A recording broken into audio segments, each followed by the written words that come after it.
Hey guys, it's Natalia, and today I'm going to do a Q&A on just fashion design, business, all that type of stuff, because I get so many DMs every single day of people asking me whether it's about fashion school, fashion design, or starting a business, or having a brand. Any of that stuff I get so many questions on, so I just wanted to make a whole video for you guys to reference back to. And by the way, I'm going to have the questions and the time that they start down below in the description in case you just want to look at a certain question. I hate having to go through a whole Q&A to like find a question that I'm looking for, so I will have that down below for you guys if you want to skip ahead to certain questions. If this is the first video you're watching of me, I'm just gonna give you a quick background on myself just so you know like where I'm coming from on all these questions. I graduated from FIT this past May. It's the Fashion Institute of Technology in New York. I graduated with a degree in fashion design, and I started my brand in June of this year as well. I have a sustainable brand. It's all made by me. Yeah, that's pretty much it. That is the gist of me as a person. So I asked for you guys to send me questions on both my personal Instagram and my store Instagram because I get DMs on both, so I just wanted to have an even amount of questions on both ends, and a lot of you guys answered, and I have a lot of questions to get through. Hopefully I'll get through most of them, if not all. Some of them are somewhat repetitive slash kind of the same, so we're just gonna go through it, and no particular order because I didn't really organize them, but let's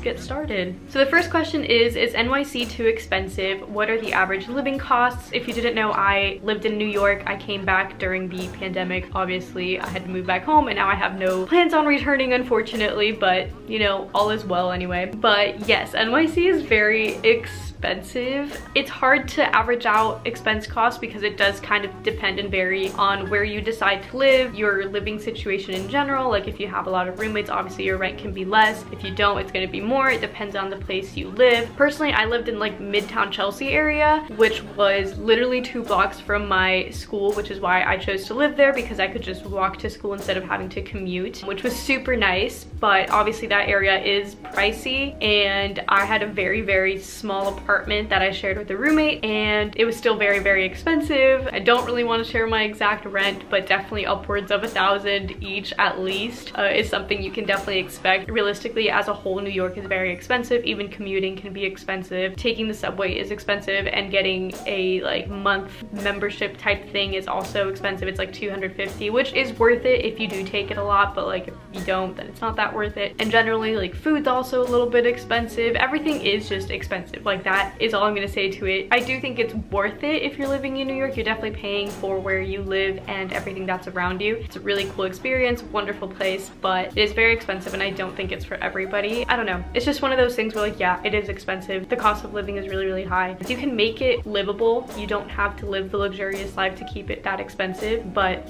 yeah, I don't know if that really helps at all, but there's that. The next question is, how did you grow your business from the start, and how do you source sustainably? So I started my business in June, so I've been at it for 4 to 5 months now, which is crazy. As far as growing it from the start, personally, I grew it a lot through social media, which is what you hear most businesses doing nowadays because it's the fastest way to grow and it's the easiest way to grow, because obviously word of mouth is also a really great way, but social media is just how you can really get to a greater audience, especially since we've been in a pandemic and you can't really actually be in contact with people. Social media has been a wonderful tool for me. And the thing is that I didn't really start from like zero in a sense, because I have had like a small following on social media for years now. Like I've had my YouTube channel for 7 years, so it's not like I started from zero with like no followers and nobody knowing anything about me. Like I've had people that have been following me for years and have seen my whole journey with fashion, so obviously they're going to want to follow my store and stuff like that. And like I've had my Instagram, although I feel like it's been more personal Instagram with people who actually know me than anything, but I do have people who randomly follow me as well on there. And then I also started TikTok, which is really what helped me the most. And so then I started showing my process of starting a business. Those did well, and one of them really blew up, and that's how my business really got really successful. Though I did have success from the beginning as well, because again, like I have had a bit of a following, so it's not like I started from zero. So I think that's something to note, because a lot of people ask me like, how did you get so successful so fast? And it's not like I randomly just got super successful. I have been building up to this for a long time, because I've always known that I've wanted a store, I've always wanted a brand, so I've kind of been building my following for that reason for all of these years, even like since I started in 2013. And it was also the time where I figured out that I really like fashion, and I really wanted to have my own style and all that. Like, I knew that at some point I wanted to have a brand, so I knew that I would have to build up that audience. So it's kind of what I've been doing for years. So I wouldn't say I started from like zero per se, but I definitely have been able to grow it a lot of research on social media marketing. I have really looked into my analytics a lot. I follow so many marketing like Instagrams and TikToks just to learn more and grow more, and yeah, so that's been really useful. Social media is a wonderful tool. And the second part of that question was, how do you source sustainably?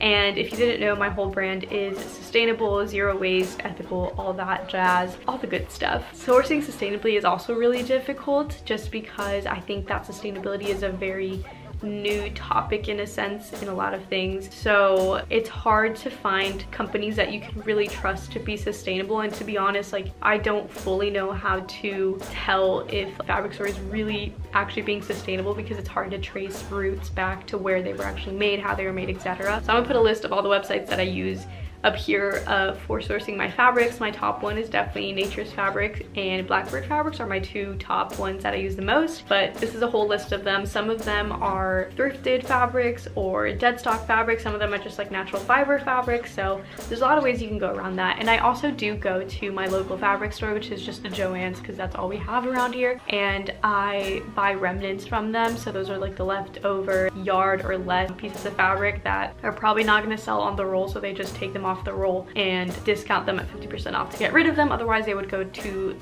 the trash pretty much. So I do try to buy as many of those as I can to make accessories with. And yeah, that's kind of how I source my fabrics. I've tried to do all my best research with all of these shops that I shop at. So that's my list for you. The next question is, would you go back to fashion school for a master's degree? And I get this question a lot in a sense of like, are you going to go back to school? Because if you didn't know, I only got an associate's degree. So I did a 2-year program instead of doing it the full 4 bachelor degree program. And honestly, that was a decision that kind of came a little bit out of the blue. I always thought I would do a bachelor's. It's just one of those things where you just grow up thinking like, oh, I'm gonna do a 4-year degree, like that's just the norm. But the more I looked into it and the more I kind of knew where I wanted to go with everything, the more that the 2-year degree seemed better for me, because this is not how all fashion schools work, but this is how FIT works. So FIT, everybody gets an associate's degree. You cannot apply directly to a bachelor's degree. You have to apply to an associate's degree, and then from there you apply to a bachelor's. But your bachelor's is still gonna, like, really is only 2 years, because you do a 2-year associate's and a 2-year bachelor's, and then like put together it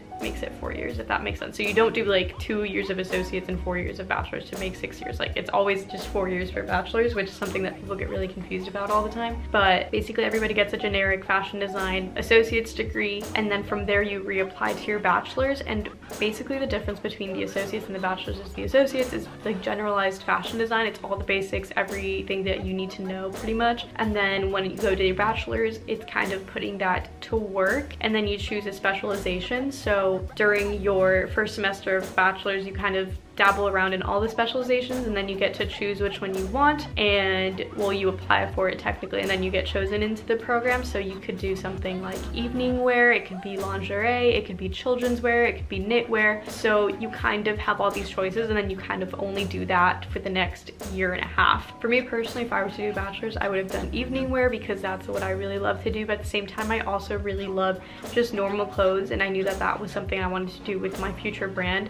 So I didn't want to just specialize for 1.5 years on only making gowns, because I knew that that wasn't the only thing I wanted to do. Like, I wanted to kind of dabble around, so I didn't think that it was worth it for me personally to just go into like a degree of just like evening wear, because I feel like the bachelor's is kind of just a place to build up a portfolio, which is then to, you know, apply to work at places. But realistically, I knew that I just wanted to have my own brand, so I didn't need the extra 2 years to build up a portfolio to work somewhere, because that's just not what my goal was. But for some people that is the goal, so all the power to you. I don't think there's anything wrong with doing bachelor's, and I have plenty of people that I know that are doing it, and I think it's wonderful. But just for me personally, that's just not what I wanted to do. I felt that the 2 years of having a bachelor's would be wasted years, in a sense of like I could just be building up my brand or building up my working portfolio, whatever, because at that point when I made the decision, it was the fall semester of last year, so Corona had not hit, and I just thought that I would maybe be working in New York for a year or two or however long to get enough money to start a brand and then start. But obviously then the pandemic came along and I ended up back here in Indiana, and the more I looked into it, the more it was like, oh, you're not gonna go back to New York. And I just knew that, and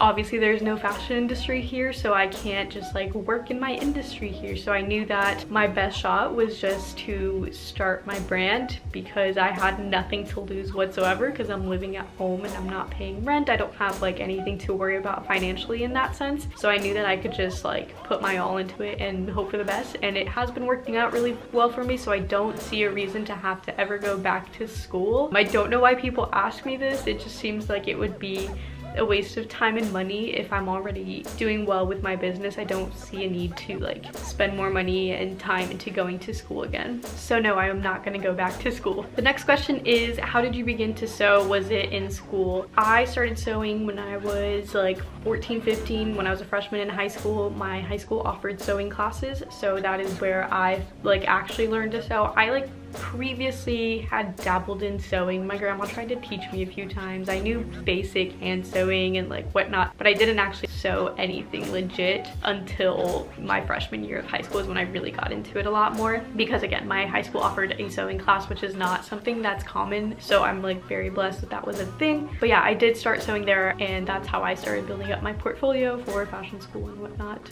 But yeah, obviously you learn a lot about sewing in fashion school as well, but usually you have to have a bit of background on it already to be in school, if that makes any sense. Going kind of along with that, the next question is, what are some basic things you need to know before getting into fashion school? So I get this question a lot as well. I'm like, what should you already know? Because I think that fashion school or art school in general is one of those things where it's not like any other major, where if you apply to, I don't know, be a nursing major, you don't already have to know everything about nursing to go into that major. Whereas with art school, you do have to have a background in art to apply and to start. You don't start from zero in majority of places.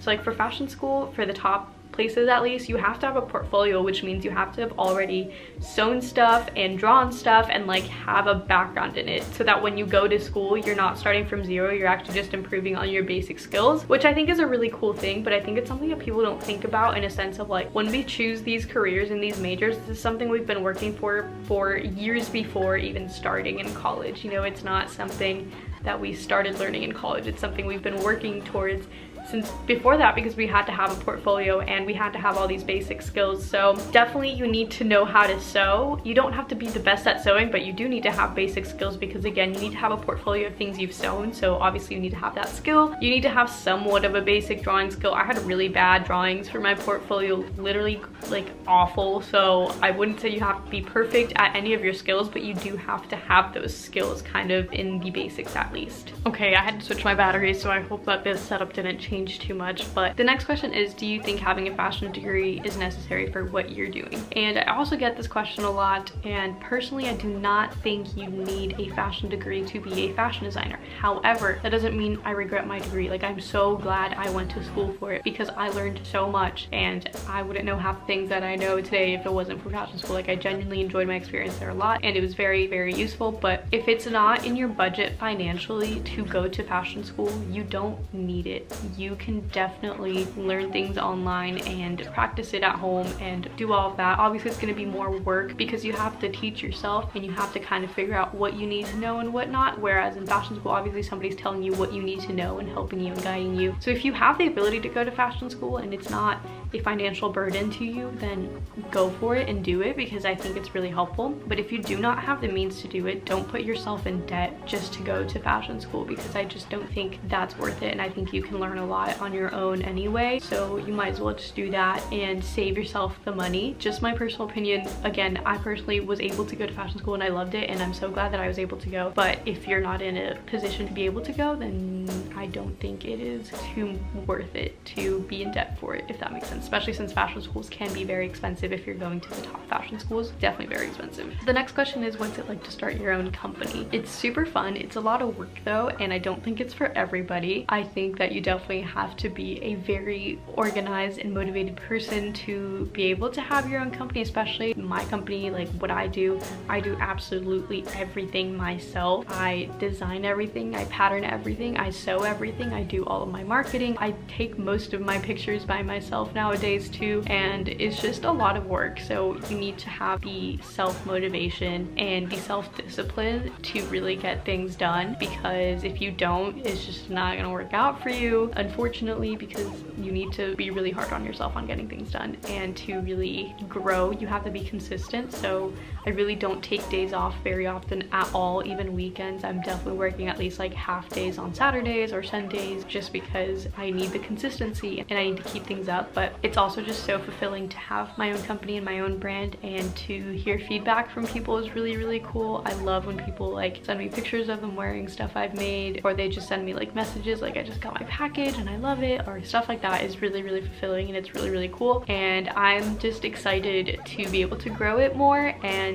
to, I don't know, just see where the future takes me. The next question is, how was it making friends at FIT coming from out of state? So I started at FIT in Italy. So I did my whole freshman year at Palamota, but through FIT. So I did like the International Associates program. So basically I was with a very, very small group of FIT kids in Italy. It was literally 14 of us, I think, or 13. So very, very small group of people, and we all became really, really close friends because we had all the same classes together every single day. So obviously we just naturally all like bonded a lot over all the stress and all the schoolwork, and we all helped each other out, and it was really, really awesome experience. I really loved my time there, and my friends were incredible, and we just had a really good time. But when I came to New York, since I was a sophomore but kind of felt like a freshman since it was my first year there, it was really difficult, and I realistically made legitimately one friend, and she's not even in fashion design. So realistically, I did not have the greatest experience in making friends. I currently literally only have that one friend from FIT that I still talk to. Everybody else kind of just like doesn't talk to me. So that's just my personal experience. I don't want that to scare you though, because I know a lot of people have made really incredible friends at FIT, and I see that, and I see that they all hang out all the time and that they're super close.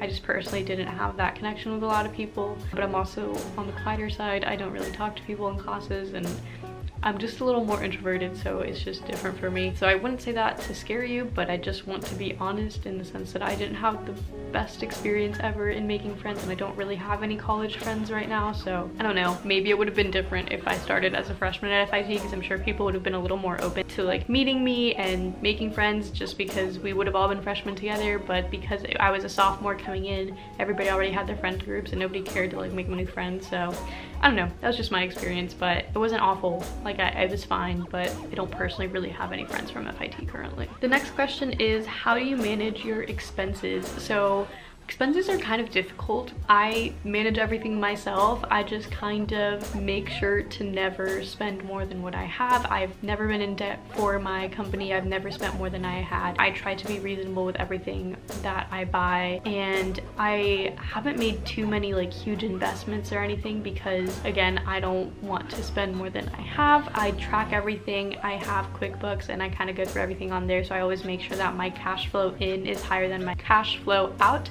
But I do micromanage all of my spending. Personally, I don't go out to buy stuff for myself, or like to lunches or coffees or much ever, especially during this whole like global pandemic situation. I obviously haven't been out very much, and I don't really have any other expenses besides just my business. So it hasn't been that bad to manage my expenses. I also don't do things like in big bulk type things. Like when I put stuff out, I usually buy enough fabric for like 10 of whatever item I'm making, so it's not like I put myself in a huge debt type of situation. I don't buy like enough fabric to make like 100 t-shirts or whatever, because I know that's not realistically my like how much I'm gonna sell. Like I know I'm still small, so I'm gonna keep it small. So I definitely micromanage it. But yeah, I don't know, I do it all myself, and it's been fine so far. But I do think that eventually, if I do end up being bigger, I'm gonna have to hire somebody to help me, and I would love that. But currently I do it all myself, and it's been pretty good. I just always make sure to to never spend more than I have. The next question is, where do you see your business in a year, and then also in 3 years? So a year from now will be like a year and a half into having a brand, which I kind of feel like in a year I'm still going to probably be doing it all myself, because I think that I want to hold off on like employees and like kind of growing until it's absolutely necessary. Like I could definitely do it right now if I wanted to,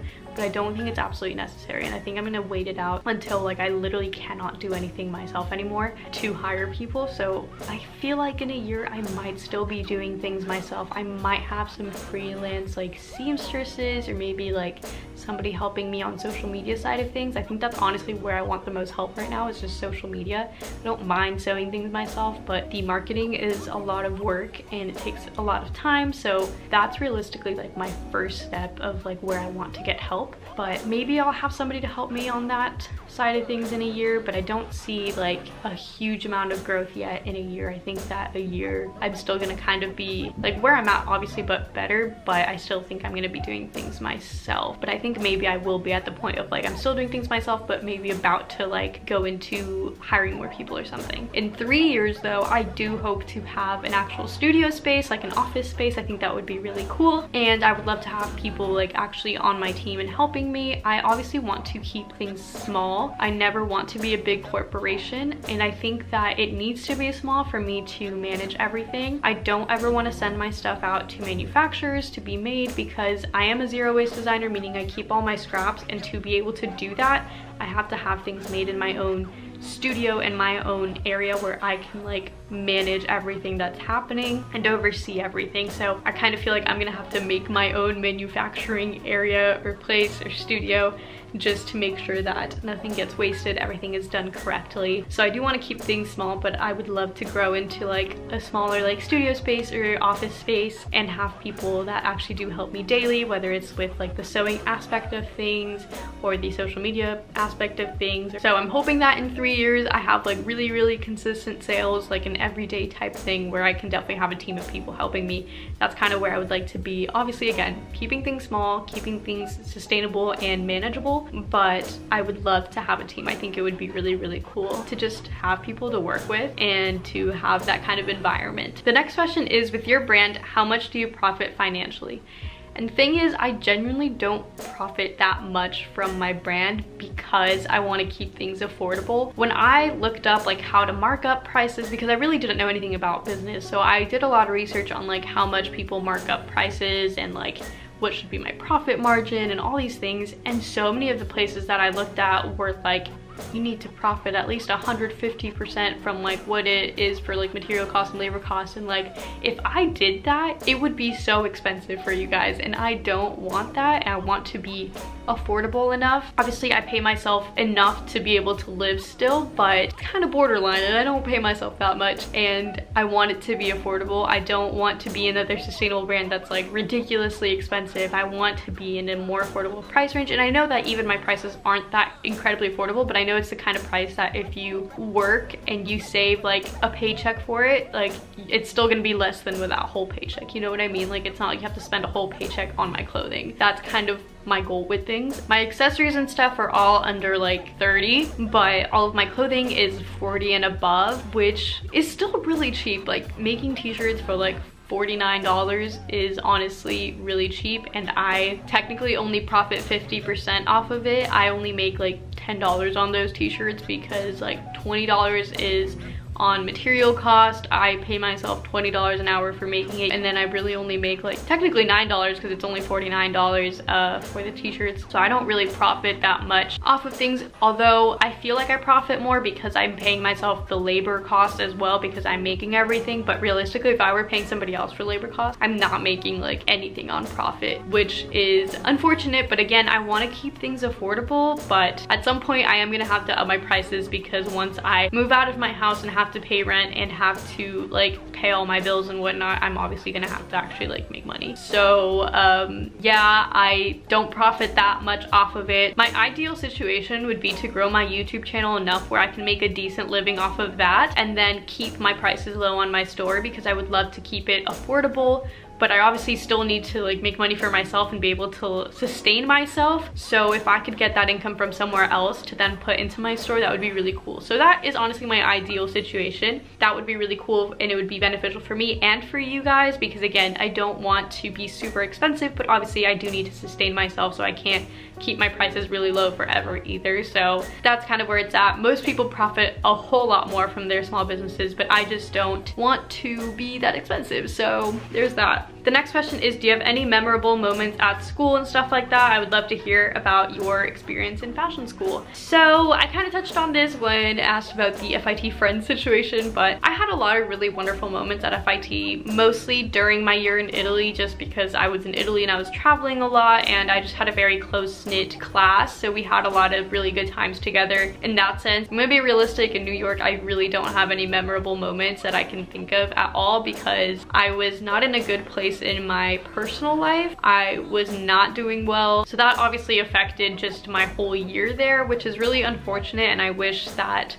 I was able to have a year there where I was mentally okay, but I was not mentally okay, so I just don't have a lot of memorable moments, and also didn't go out very much just because financially speaking I couldn't afford to be going out all the time either, because it is expensive, and I didn't really have that many friends, and the friends that I did have don't really talk to me anymore, and you know, that's fine. It's just I don't have very memorable moments, but I did really enjoy my time. I don't want to say this to scare you off, but I also just don't want to be fake in my experience. Again, Italy was the best year ever, and I enjoyed it so much, and I would do it 1,000 times over. I loved it so much. I had incredible teachers that really pushed me. I felt like my New York teachers weren't as great. I didn't connect with them as much, but my teachers in Italy were incredible, and they really believed in me a lot, which is something I didn't think I'd ever have in fashion school, because I think a lot of people talk about fashion school teachers just being really like mean and brutal, and they are, don't get me wrong. My teachers in Italy were brutal and did not hold back on their commentary or critiques, but at the same time they also really cared about you and were very personable. For example, for my draping class in Italy, our final, my teacher had us all come in like one by one so she could like talk to us about our project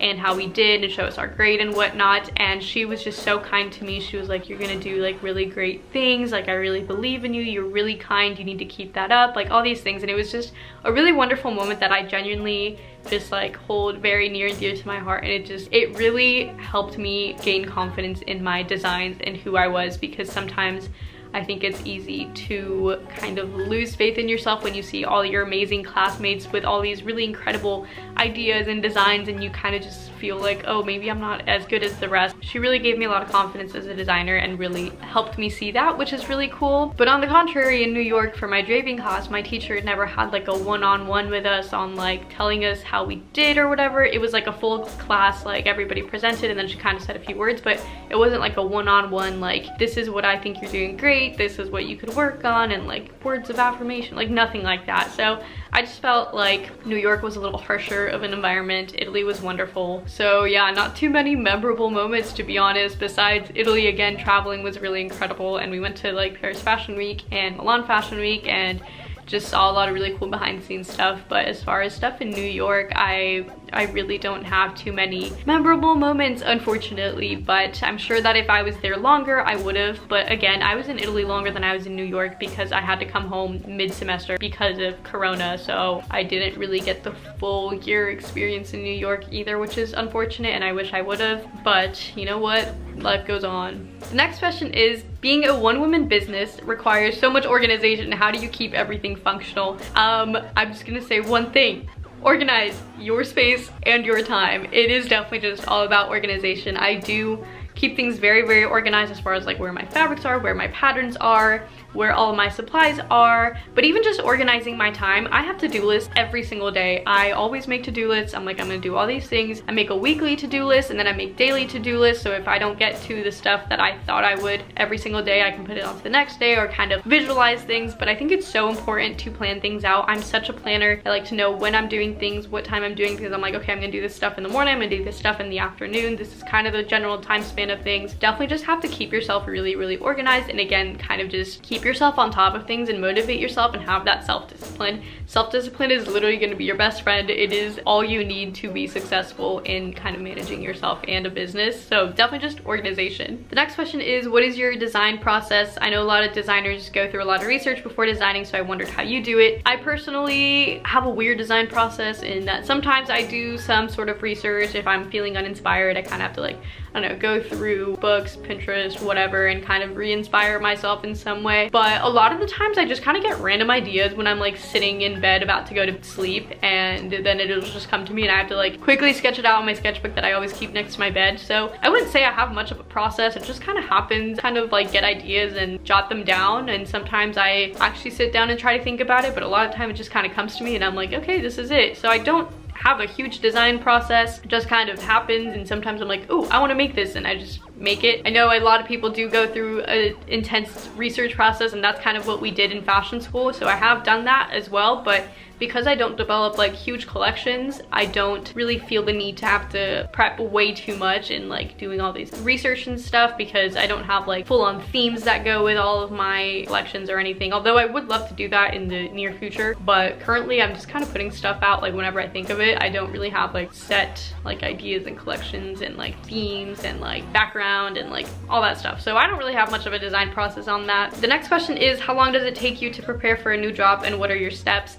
So it kind of depends. When it comes to accessory drops, like the ones that I've done recently, like headbands, scrunchies, and bags, that kind of stuff is pre-made. So I do actually make all that stuff and then put it up for sale. So that would take me about like a week to get everything made and then put it up. But it has to be like a week of getting everything made and then take pictures of it, and then take a week or at least like 4 to 5 days for promo and then launch. So I would say it takes me from like start to finish of like when I start making stuff to the drop, like at least a week and a half, if not 2 weeks. But when it comes to actually like making clothing for drops, it takes me probably a little bit longer, because I have to source the fabric and I usually have to get it shipped. So it takes about a week or so to ship to me. So I have to wait for that to get here. Once it gets here, I have to make the patterns and then make my sample of it, make sure it fits right, and then again take pictures and promo. So that would take more of like a 2 to 3 week process, I would say. So anywhere around that time. Sometimes it takes me longer, sometimes it takes me less time, but it depends. It's just kind of like a,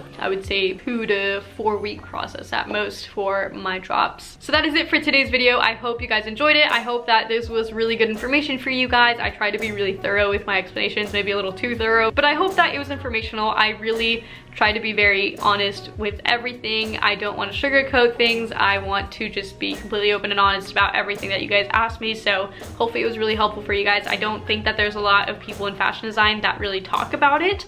I feel like a lot of the fashion school videos on YouTube are always just fashion business people. It's never fashion design. So I hope that I'm able to kind of give you the fashion design side of things, even with just starting a brand and whatnot as well. If you want your question answered in the next Q&A that I do, feel free to follow both of my Instagrams, my store Instagram and my personal Instagram. I sometimes do it on either or both. So feel free to follow those for the next time that I do a Q&A. And yeah, that is it for today's video. Don't forget to subscribe for more if you're not already subscribed, and I will see you guys in the next one. Bye!